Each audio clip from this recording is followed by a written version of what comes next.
महात्मा गांधी राष्ट्रीय रोजगार हमी कायद्याच्या अंतर्गत कार्यरत असलेले मनरेगा कर्मचारी, कंत्राटी आणि ग्रामरोजगार सेवक महाराष्ट्रामध्ये अतिशय उत्कृष्ट काम करीत आहेत.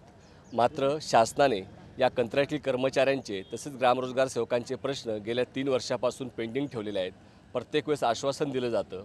16 तारखेला जो मोर्चा निघाला नागपूरमध्ये, त्या मोर्चावरती ग्रामरोजगार सेवक आणि कर्मचाऱ्यांवरती लाठीमार झाला आणि मुख्यमंत्र्यांची मीटिंगसुद्धा होऊ शकलेली नाही.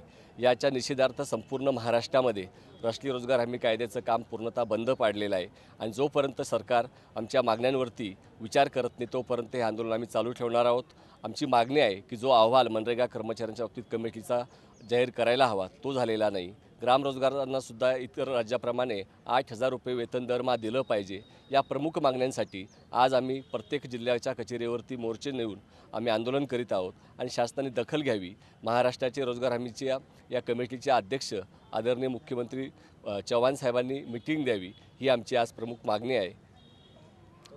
लाल पावट्याचा विजय असो, मनसे सेवक संघटनेचा विजय असो, लाल पावट्याचा विजय असो. हम एक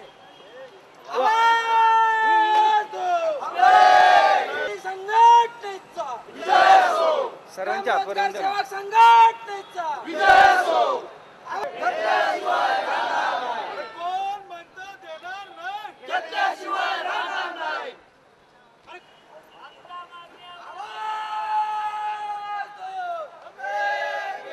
ग्रामरोजगार सेवक संघटनेचा विजय असो, ग्रामरोजगार सेवक संघटनेचा विजय असो, मनरेगा कर्मचारी संघटनेचा विजय असो.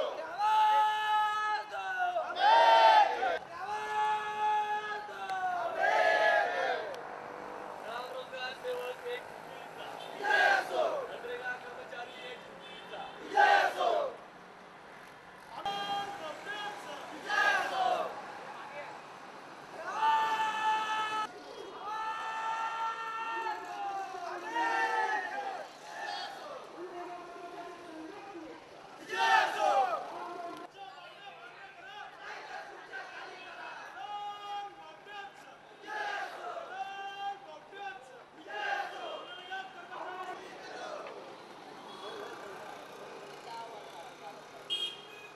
समितीचा अहवाल सादर झालाच पाहिजे. ग्रामरोजगार सेवकांना 7,000 मानधन झालाच पाहिजे.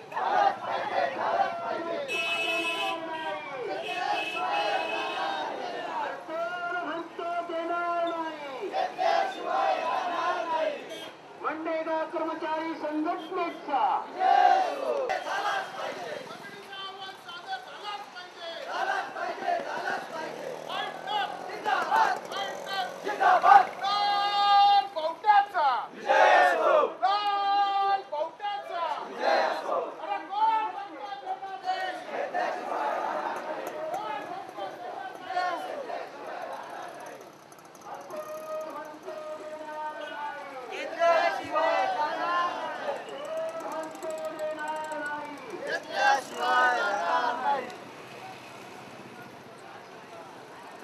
हमारी मांगे, हमारी मांगे.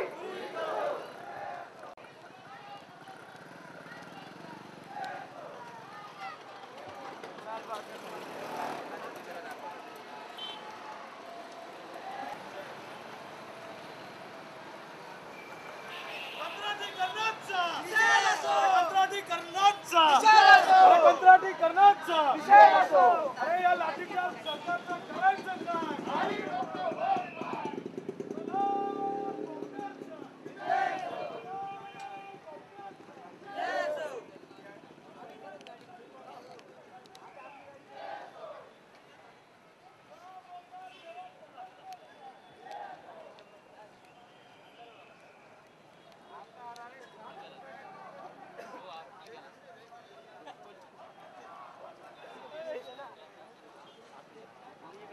इस सरकार का क्या करे, दिल्ली जैसा हाल करे.